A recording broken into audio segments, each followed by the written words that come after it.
Hi guys, I'm sporting a different hat today again. First of all, I'd like to apologise for the previous video. I realised when I watched it back, once I had uploaded it, that the quality was terrible. I don't know why that was. I usually, when I do my videos, I edit them in Movie Maker, and I usually press save for high definition display, which means all my videos are at least 720p. But yeah, I don't know, just something didn't work, and it turned out in 360, which made it look really quite bad. So yeah, I'd like to apologise for that. Secondly, I'd like to say thank you to all my subscribers. We're now over 250 subscribers, which is incredible.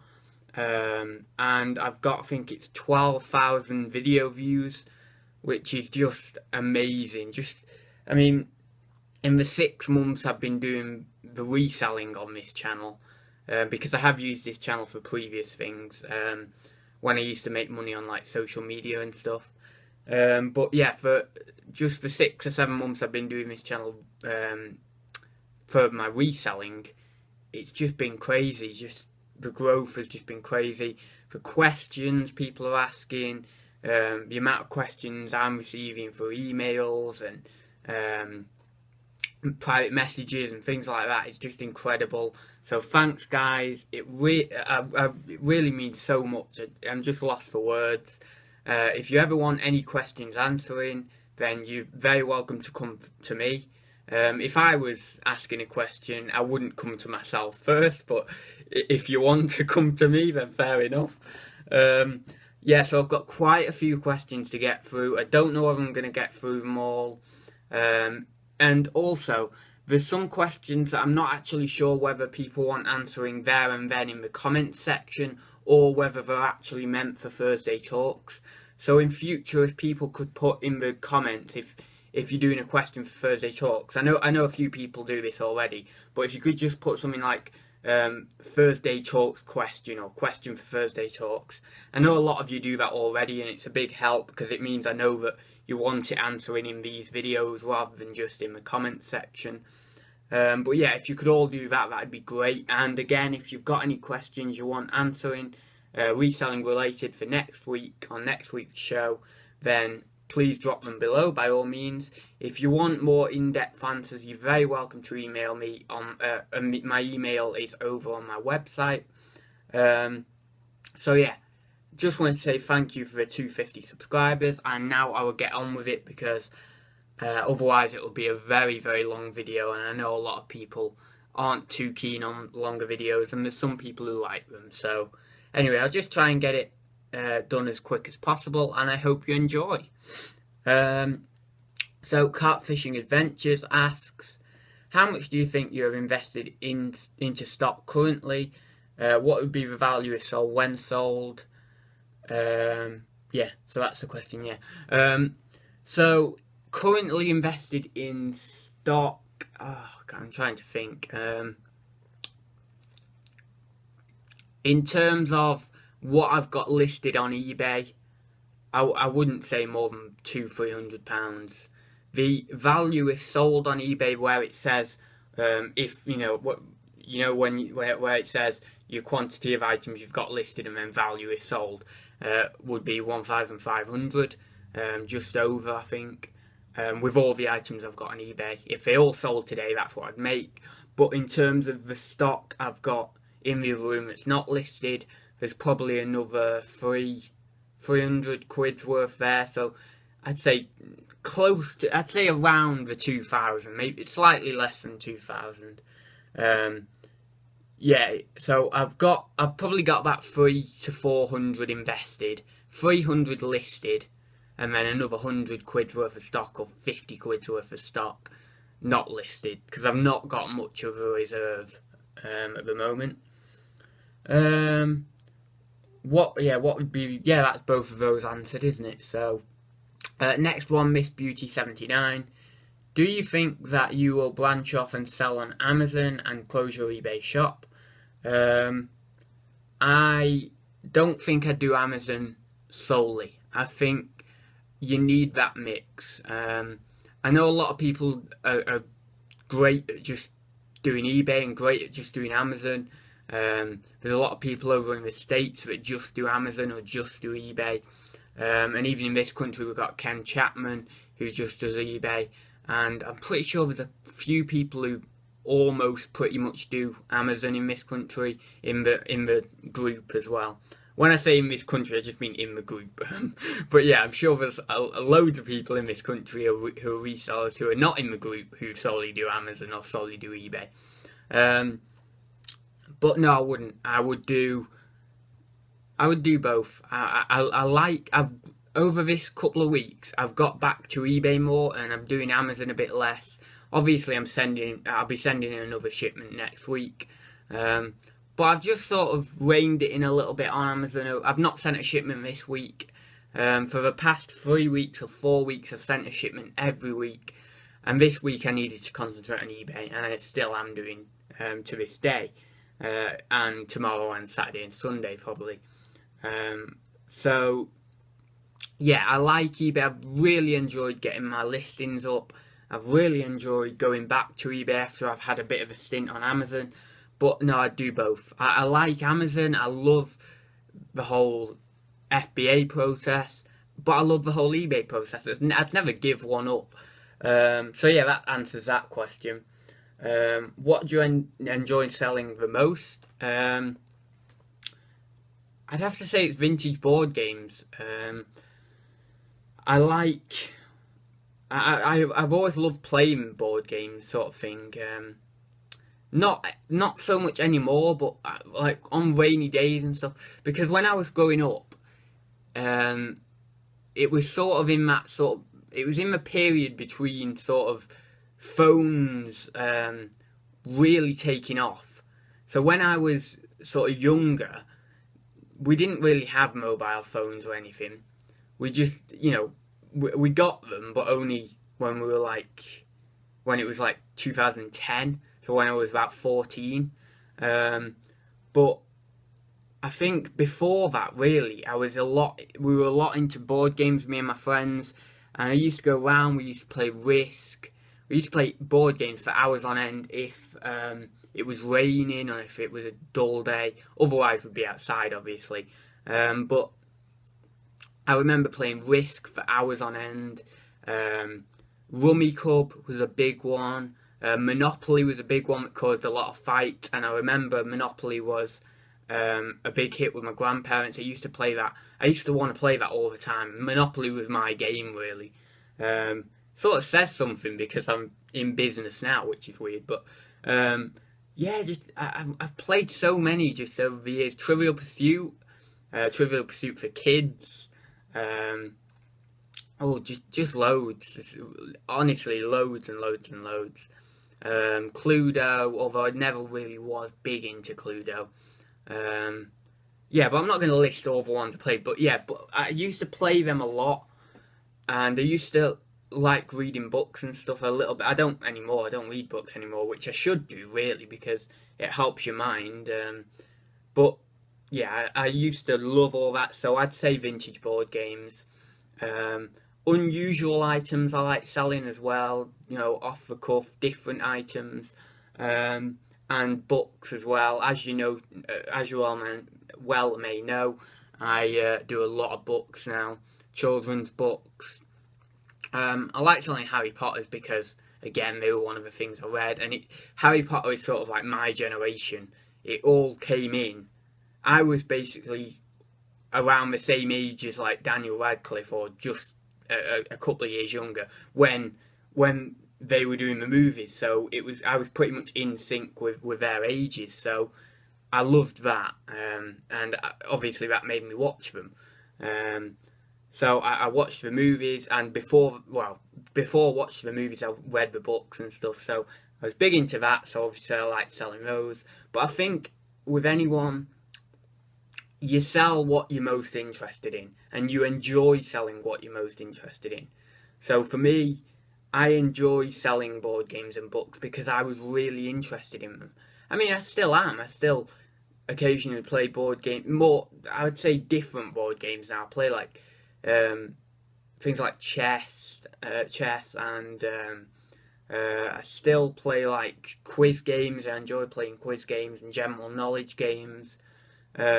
We still sometimes play Rummy Cub, me and my friends. If it's still a rainy day and there's not a lot to do on a Sunday or a bank holiday Monday, it's still a great way to spend your time. But yeah, I'd say them. I'm not going to ramble too much more anyway, because I always do this. I ramble too much. But yeah, that's things I most enjoy selling. Another question she asks is, if you have any questions regarding selling, which reseller do you relate to or gear towards the most? Definitely, I'd say definitely Darren, Smart Reselling.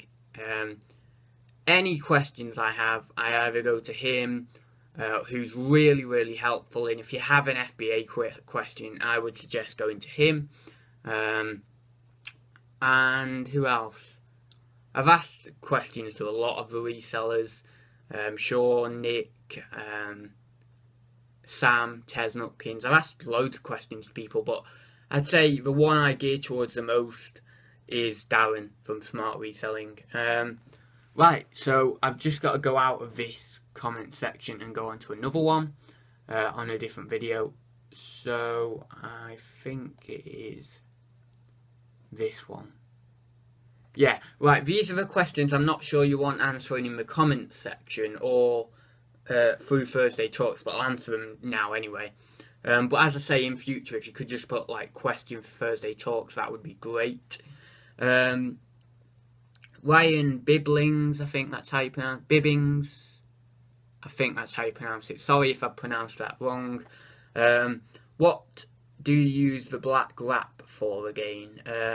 The black wrap, black cling film, I basically, if I've got a board game or I've got a small set of hardback books, I wrap them in bubble wrap, tuck the sides in, make sure it's packed in with bubble wrap, and then I just wrap the black cling film around it to make it look, obviously so that the postman doesn't see the actual item, but also just to make it look a bit neater and tidier. And so the bubble wrap is first, just to really cushion it in and protect it. Then I wrap it in black cling film. I don't do this for everything. It's mainly, if I'm selling like an individual Harry Potter book, I'll do it.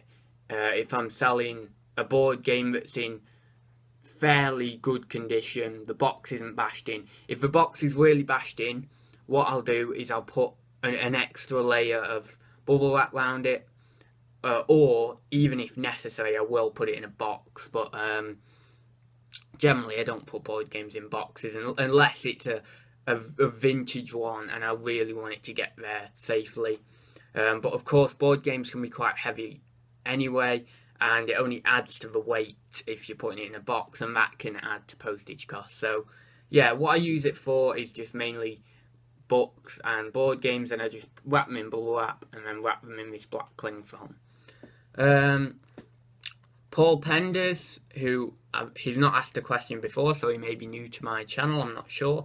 What are the main things you ask them to hold back? This was on a video I was talking about holding things back from my charity shops.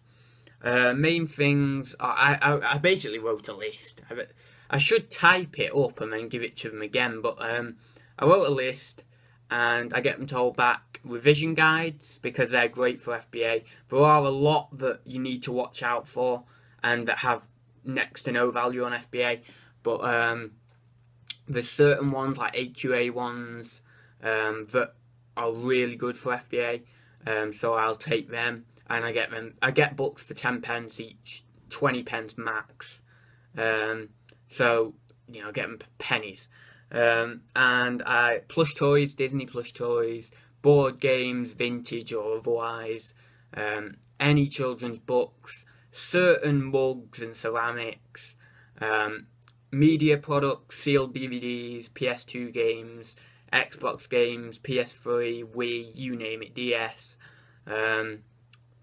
niche books that I'll just scan in there and then, and they don't even mind me scanning them in. They'll happily just let me scan them all in, and they won't put the price up or anything, which is ridiculous. It's just unbelievable. It's just amazing, really. I mean, I've even shown the price to one of the women in there, because she's a bit of a reseller as well, and she owns the shop, and she doesn't mind. She's happy to help me with my business and stuff, so she just gives me a flat rate. I've shown her the price of things, or basically she came over and sort of saw the price, but yeah, she's quite happy just to get rid of them, because she owns the shop and it's a quick sale for her. It generates turnover, it keeps going, and I spend 10-15 quid a week in there, so it's just a nice, easy, regular sale that she knows she's going to get. So she wouldn't want to put the price up for me too much, because otherwise then I may say to her, well, I'll go somewhere else.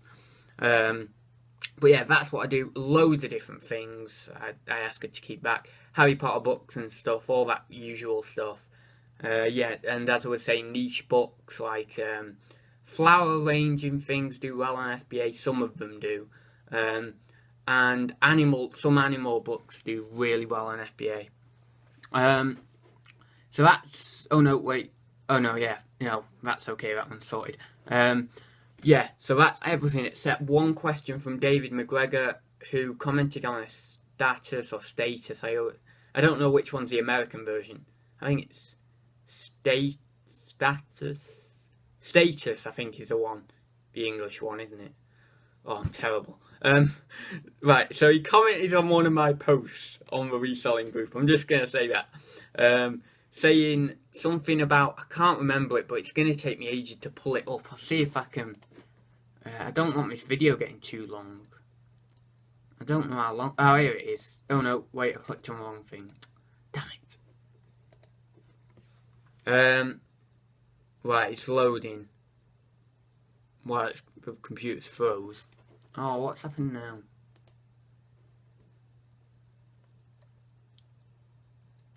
Wait a second. Right. He says, Thursday Talks question. Being a YouTube celebrity and being recognised, how to deal with the fame. I've not been recognised at a car boot or anything like that. How I would deal with the fame, I don't know. I'd just say, oh, you watch my videos, that's good. But I don't know. Oh, got a sale then. I've got my sound off for some reason. Boggle. £7, nothing great. Yeah, so I don't know. Being a YouTube celebrity, I wouldn't say I'm a YouTube celebrity. I don't even think I qualify quite for a reseller YouTube celebrity. But yeah, I think if I was recognised, I'd just say thanks for watching my videos, I suppose, or something like that. Glad you're enjoying them and glad you're getting some knowledge out of them, probably something along those lines. So that's how I'd probably deal with the sort of the fame. But if it got to a point, if my channel does ever grow to sort of like 1,000 subscribers, or even anything remotely near like Michael Pearce or Nick Hills, who's got ridiculous amounts of subscribers, if it ever did grow to that much and it got to the point I was being recognised once a month or something, I don't know what I'd do. I honestly do not know, because I've not thought of that. But I'd just say thanks for watching my videos, like I've just mentioned. I mean, it's the only thing you can really say, just thank you for supporting my channel and stuff. So that's how I deal with that, David. And I think that's everything. So I've had quite a few questions today, probably 4 or 5. So I'm really glad that people are asking these questions. I hope that people are getting the information they want out of these videos. And I would love any suggestions for videos down below. What do you want to see from this channel? I've been thinking of doing an eBay process video, like from how I photograph, how I list things. I'll take you through it on the screen share software if you would like that. I've been thinking of maybe doing some sort of little video on FBA again, because I know my last one, the video was a bit broken up, and it wasn't the full process, and also the video was lagging a little bit and stuff. So I may do another video on that, but I'm not sure, but I'd definitely do an eBay one, a little sort of eBay thing, like taking you through how to list an item or something like that, or using keywords in a title and description and stuff like that, and how to get the best photograph, and all that sort of stuff. But if you'd like to see any other videos, then you're welcome to pop them down below, and I'll add them to the list. I know a lot of people have given me video suggestions in the past, and I think, fingers crossed, I have uploaded all the videos that people have asked me to do. But yeah, so I 100% will do it if you drop it below. And yeah, what is there left for me to say? Thanks for watching, guys, on another Thursday Talks. I believe this is episode 9 or episode 10? I think episode 9. So it's the big 10 next week. The 10th episode of Thursday Talks seems to have come around really quickly. So yeah, I will sign off now because this is going to take too long to upload otherwise. Don't forget, comment below with your questions. And as always, don't forget to check out my website where you can contact me if needs be. And there's also a lot of other useful information on there for beginners. So I'll see you soon, guys. See you in my next video.